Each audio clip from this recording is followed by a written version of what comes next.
All right. So now we're gonna wait for people to pop in, and it'll be super exciting. Sounds good.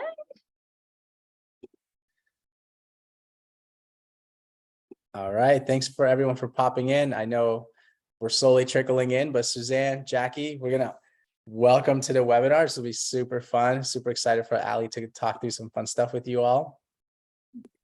Super excited to have y'all. Thanks for joining. Katie, Kimmy, thank you for joining.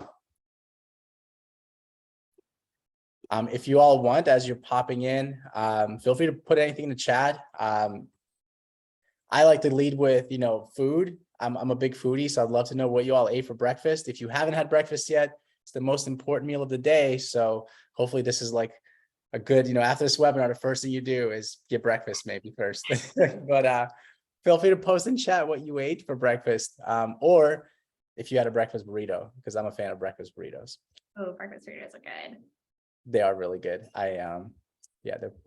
Now that you say that, I'm like, I don't know if I had breakfast, honestly. I was like, you say that, I had some like peanut butter, like energy balls. And I'm like, I'm not a big breakfast eater, No, you got to get breakfast. Jackie had homemade pumpkin. Oh, Jackie, now you're just showing off. Wow. You got to send over to your house. Yeah, you need to send some of that over. That sounds, Christmas cookies do count. I feel like Christmas cookies count always. Yeah. Extra points if they're gingerbread cookies.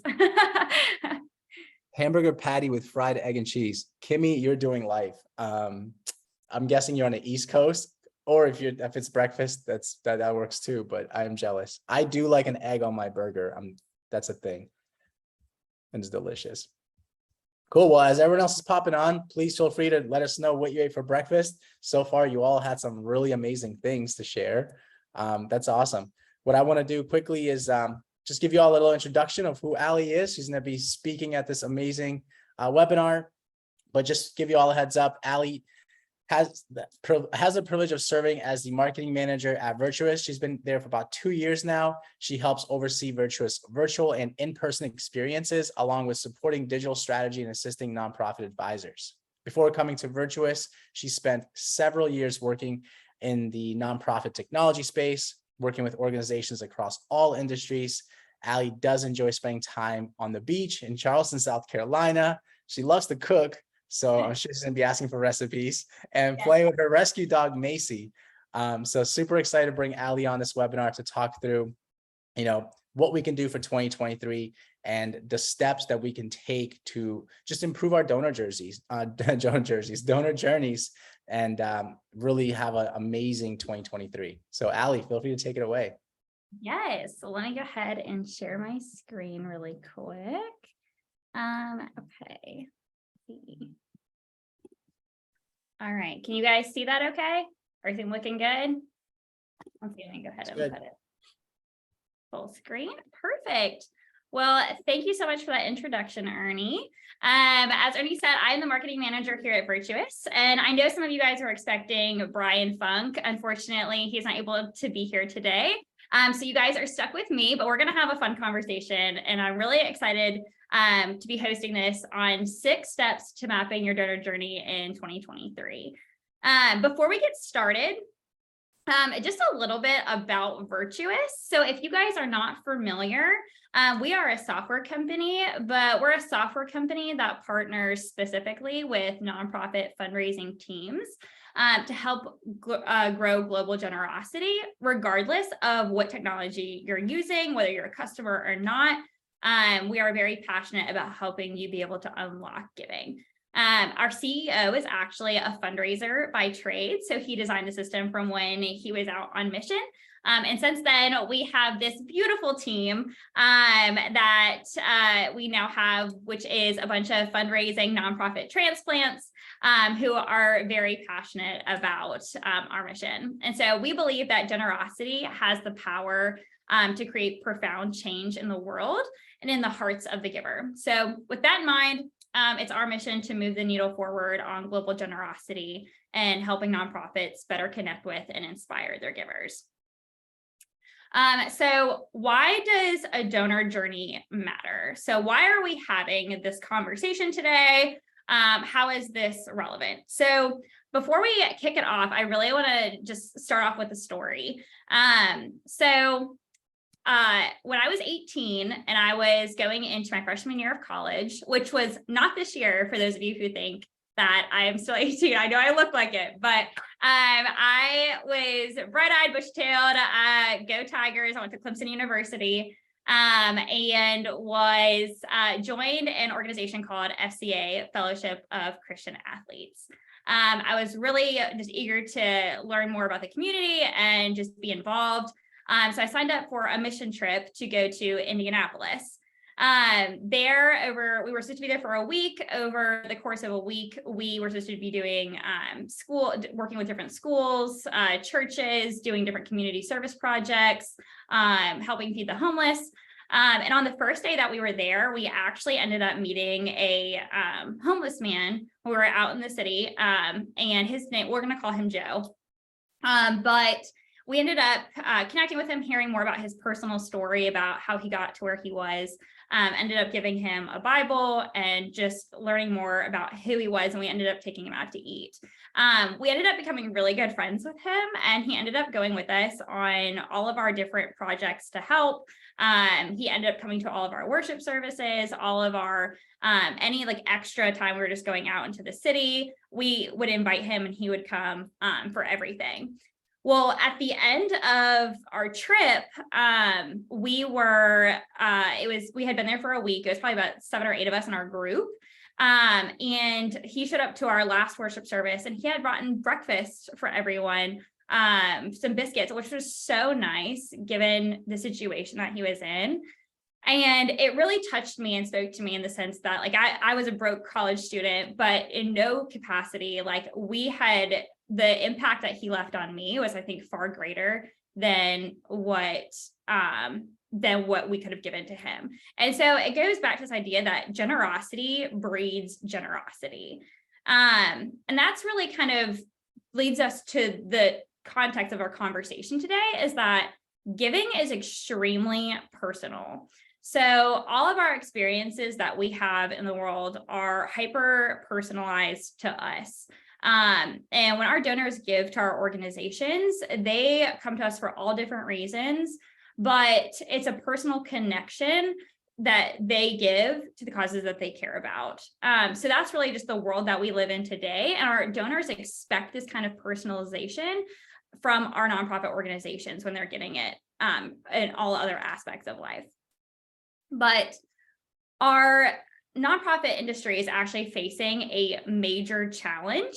And so we have a growing generosity crisis that's impacting each of your organizations. And so most organizations are losing more than 50% of their donors every year. And then more concerning and really scary, but if you exclude the crisis giving bump in 2020, we've actually seen a 25% decrease in the number of individuals contributing to charitable organizations overall.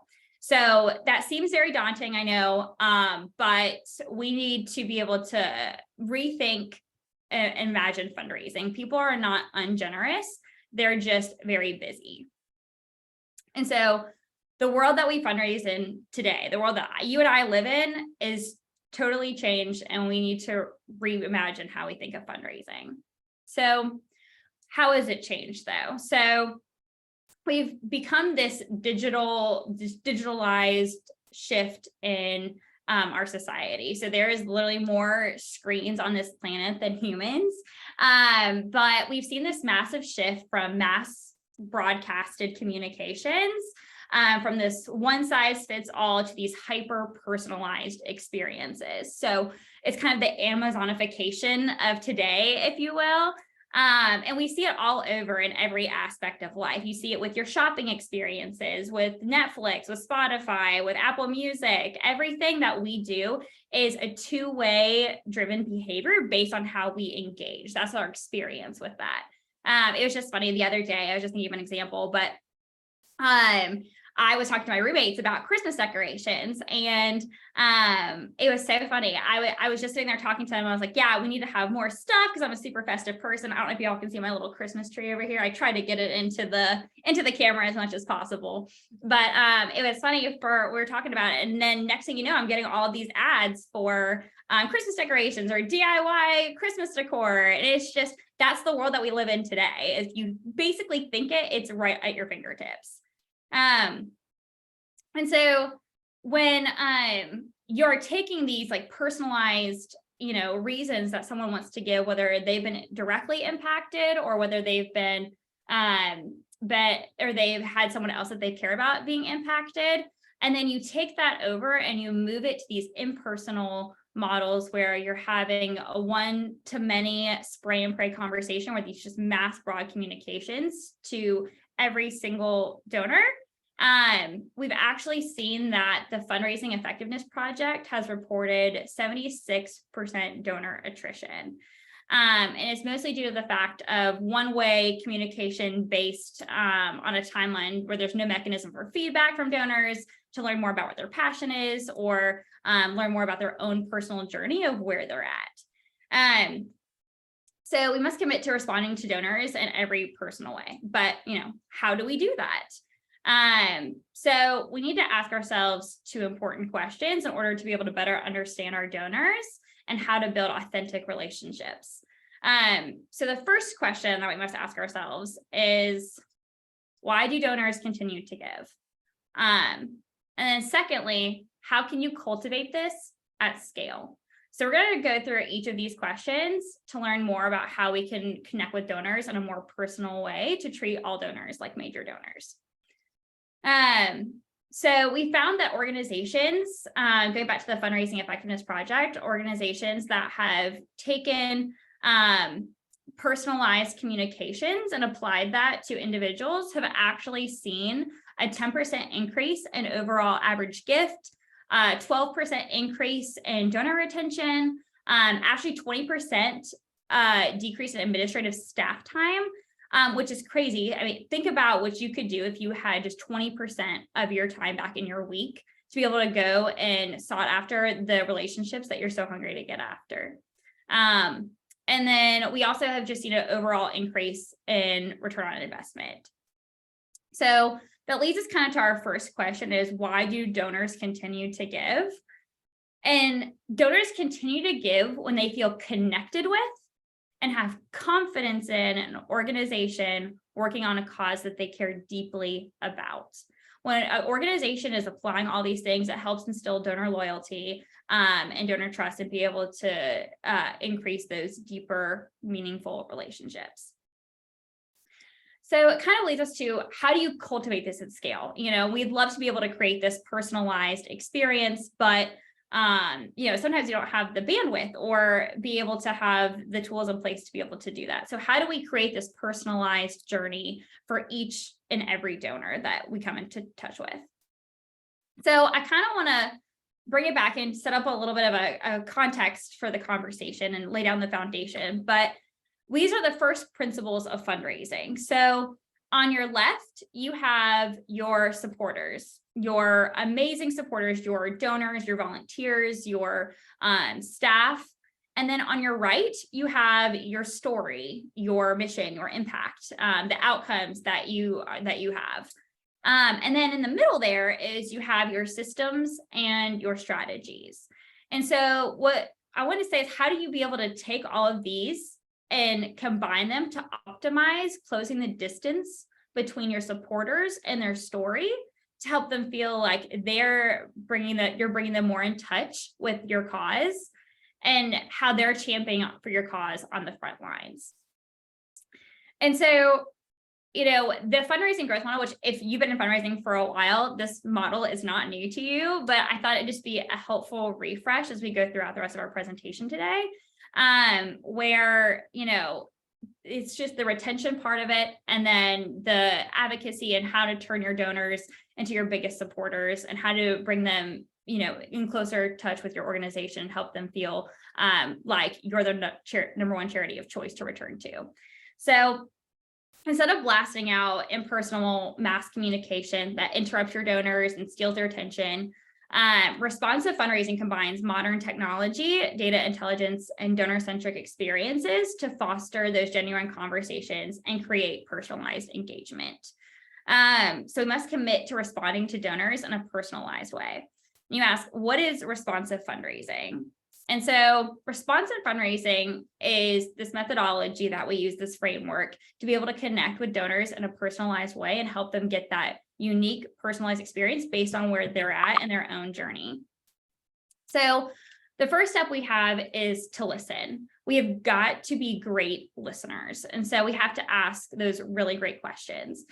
And listening comes in many different forms. It could be key donor signals, or looking at publicly available data, or doing a survey to figure out what their interests and passions are, or digital tracking behavior on your website.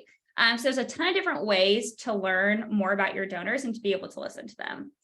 And then once you're able to listen to your donors, you can move to step 2, which is to connect. And this is to be personal in real time. And I know this can be overwhelming, especially if you're a small team. But really the key here is using modern technology and marketing automation to connect with people at scale in a personalized way.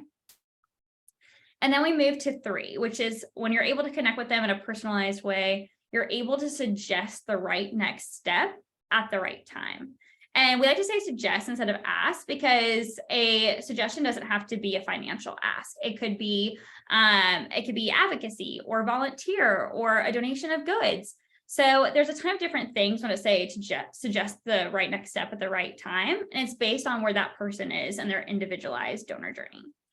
And then step 4 is to learn, to constantly being able to test, adapt, analyze, and see what's working and what's not. One thing we say at Virtuous all the time is make sure to write your plans in pencil, and constantly be able to adapt to what's working well and change what's not.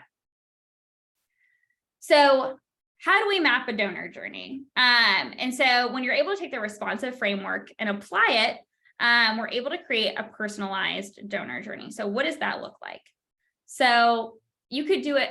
We want to be able to create these unique experiences. So you're able to do this for all map donor journeys for all different types of experiences. So whether it be a first-time donor journey, or somebody who goes on your website and abandons your donation page, or looks at your stories, or success stories, and you're able to create different experiences for each type of supporter based on where they are in their donor journey. So how do we map a donor journey? What are the steps? And so if you're taking notes, this is really the first time. This is where you're going to want to be able to have take notes. I also have a link that I will surface in the presentation after the presentation is over as well, where you're able to have a template to be able to create your own personal donor journey. So mapping a donor journey. So we're going to cover the 6 steps of what it takes to map a donor journey. And these take time. And, it's not, one size and a first time, get it right. These are constantly evolving, constantly changing. So the first step is to create a persona.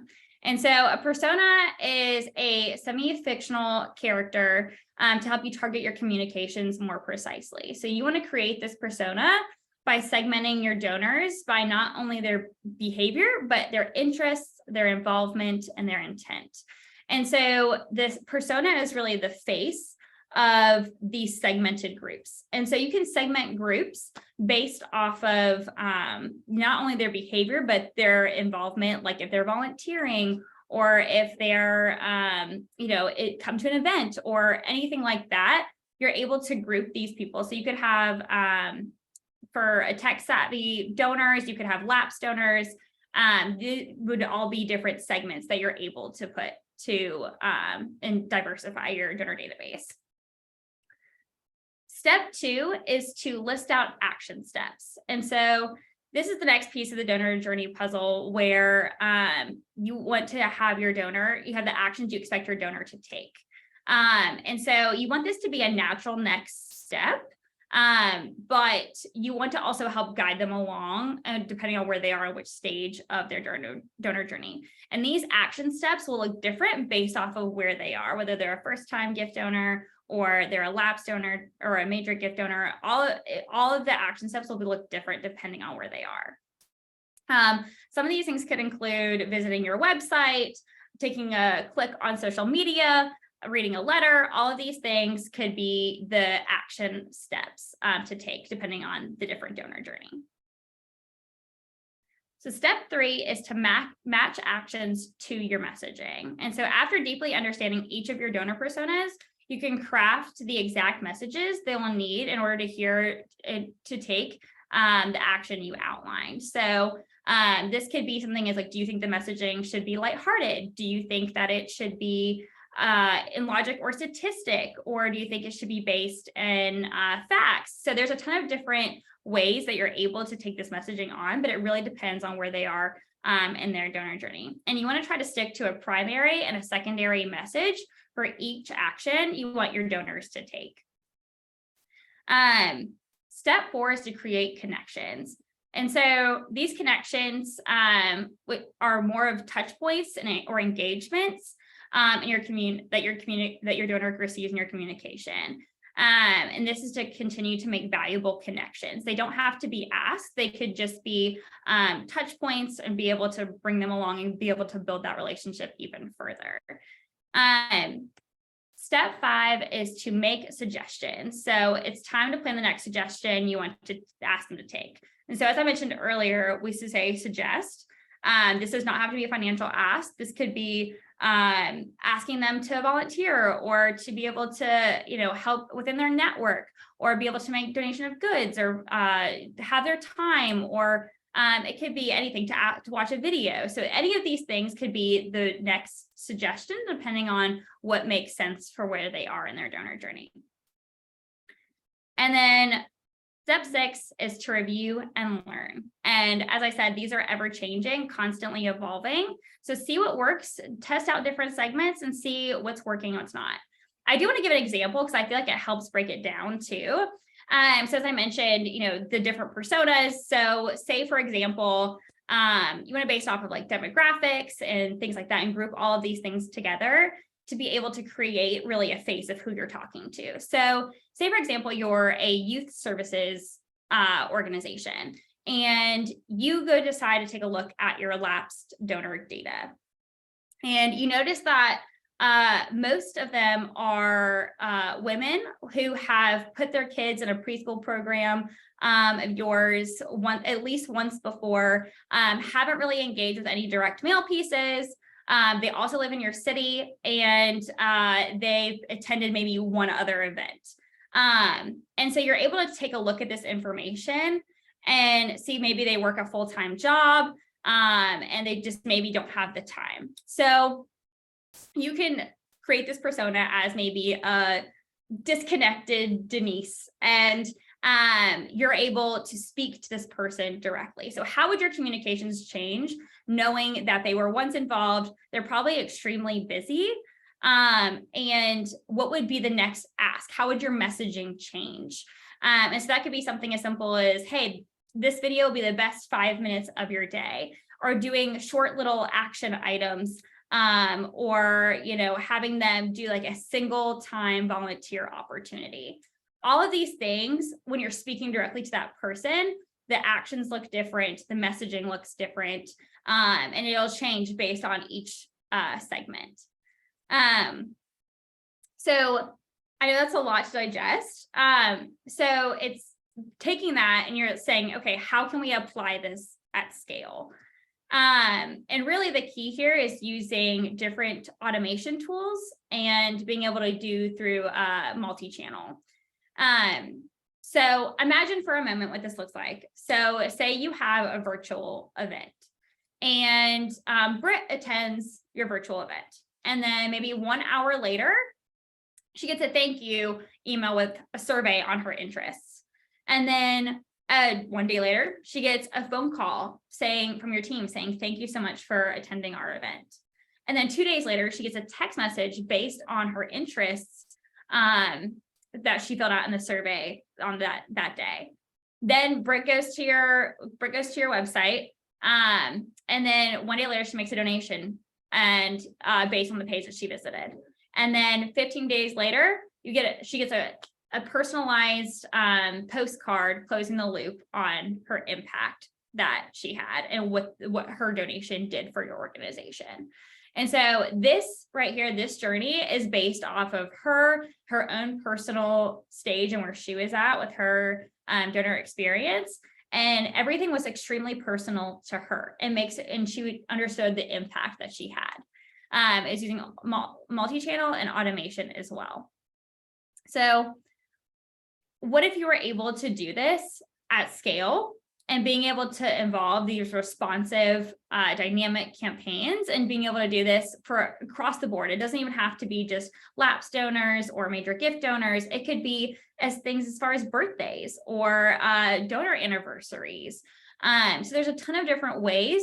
A mid-level giving donor journey. There's a ton of different ways. But one thing that we know is that when we're seeing organizations move from this traditional spray and pray method to this hyper personalized responsive fundraising framework, we're actually seeing the 12% increase in donor retention, the 10% increase in average gift, and just overall engagement.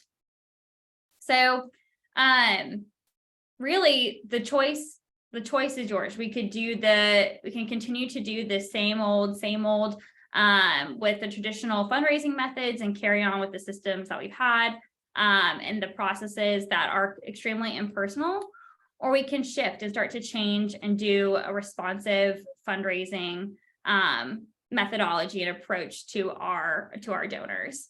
And we always say too that when starting off doing responsive, it's a crawl, walk, run approach.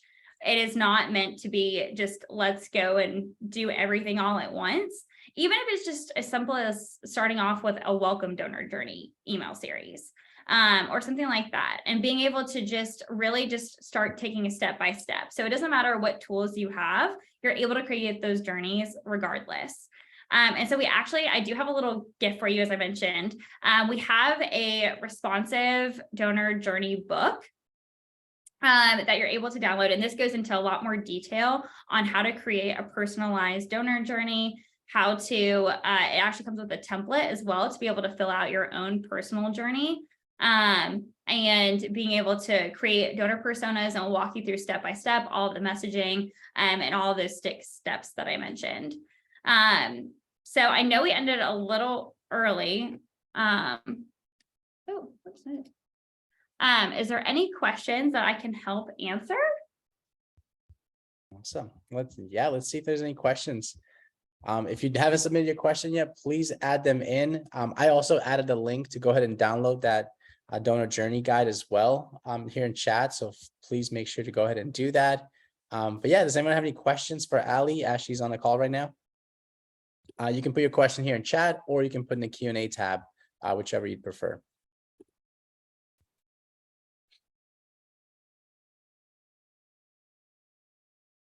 Let's see.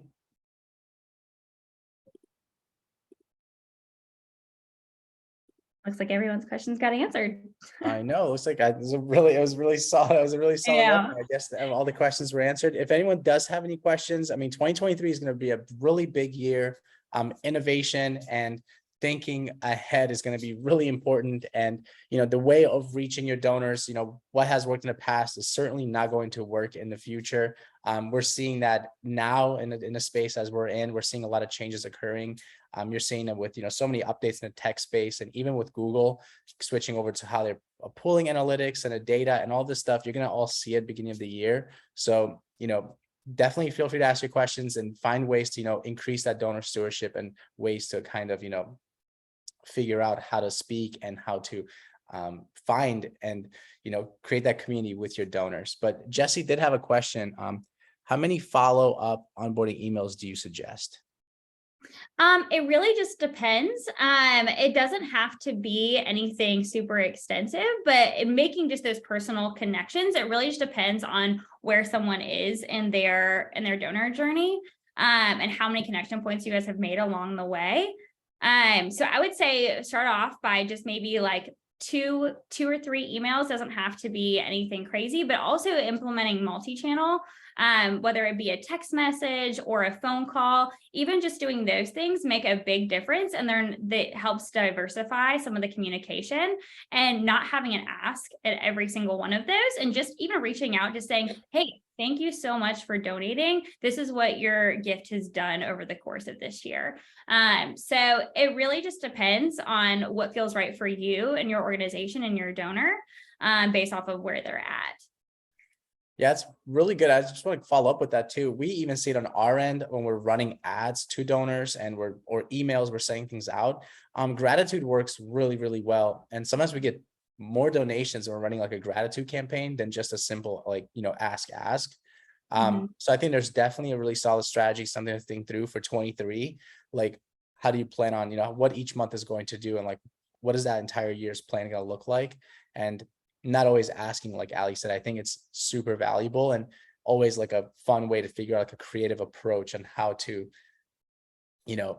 increase their journey and make them feel better, and then, kind of connect that community a little bit more, where they're still donating, but without just being told to donate. That'd be super Absolutely. fun. And like, you can, even with like just reaching out, you want to be able to build that personal relationship. And so a relationship is two-way. So even asking, what other interests do they have? What other organizations are you passionate about donating to? What causes do you care about? And just learning more about that person and just making those small connection points along the way will build instill such trust, and being able to really strengthen that relationship. And along with the multi-channel portion of it, we've actually did a study and saw that organizations that were using multi-channel actually saw a 300% increase in lifetime donors, which is just crazy. But those connection points really do make a difference, and shows that you are listening and that you're trying to connect in a way that's relevant to them. Yeah, definitely. And just on that multi-channel thing piece too, it is so important to don't just be, don't ever put your eggs in one basket. I think we live our lives that way too. Same goes for your donors and your followers and for your awareness. Like, if you're just doing one thing, like, please do more than one. Just test. But Jackie, besides being an amazing cook about making pumpkin chocolate chip muffins that she has to send to us, Ali, she did ask 2 really amazing questions. One of the questions says, could you talk about the balance between gathering info about donors that might feel intrusive, such as birthdays, age, type of work, etc., and learning enough about them to speak to them in a knowledgeable, targeted way, or using algorithms like Facebook audience tools and etc. So how are you personalizing those messages?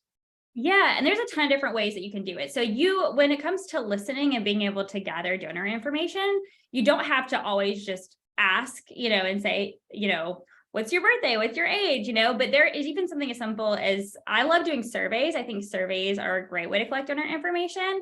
It's also another way to be able to use publicly available data, or if you have any like analytics tools or things like that, to be able to get that information as well. But even just a simple survey of saying, what are you passionate about? How do you like to be communicated with?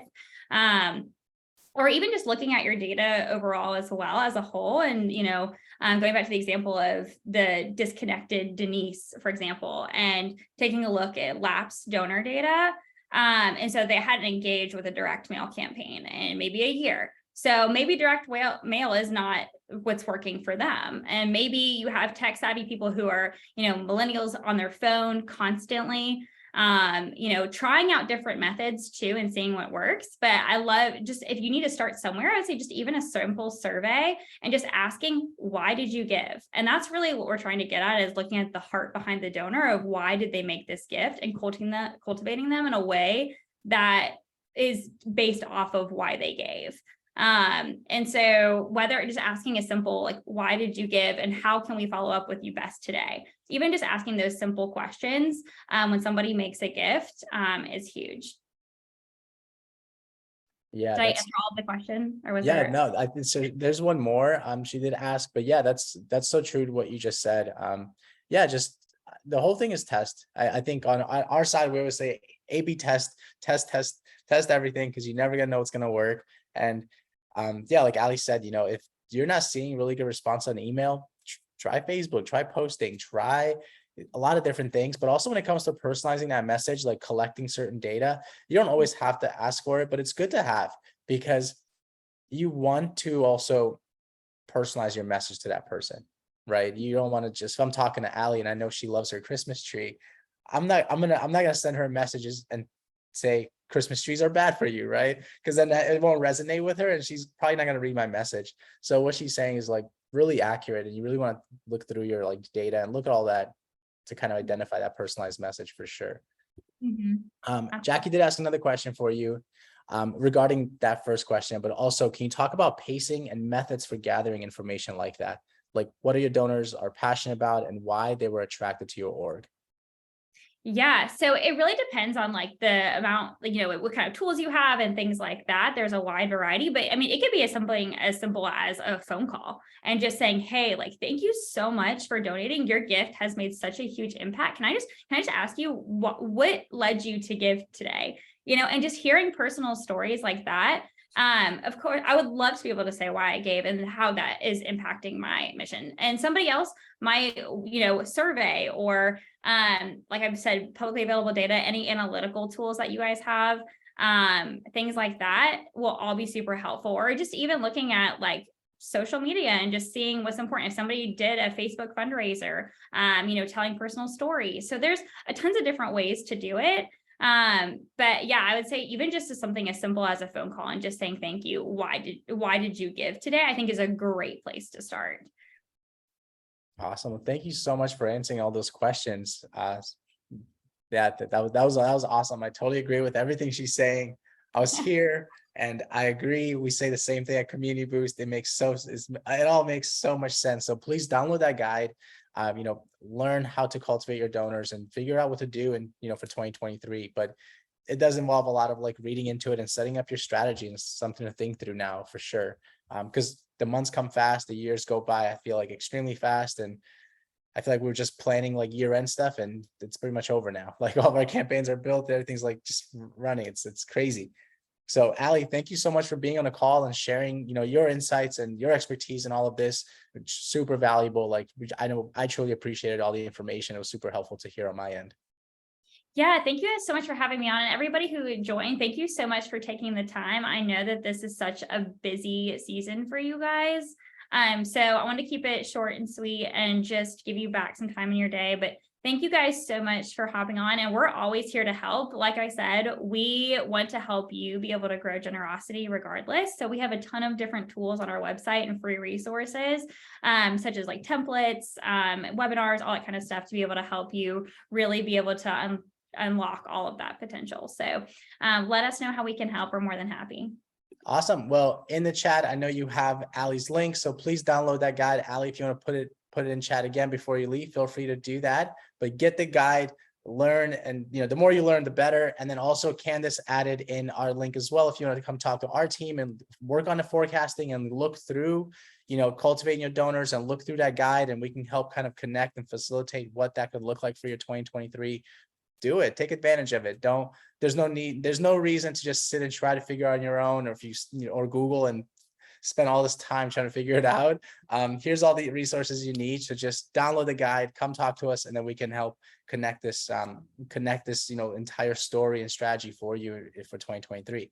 So check out virtuous.org as well. Go to their website. They're super fun CRM, a partner of ours, so we enjoy working with them. There's a lot of amazing positive things that they do for the sector. So thanks everyone for joining the call. Allie, thank you. Super appreciative to have you on this call today. Thank you so much. You guys have a great day. And Jackie, I hope to hear about that recipe. Yes, same here. I'm jealous. Have a good one, everyone. Bye. Bye.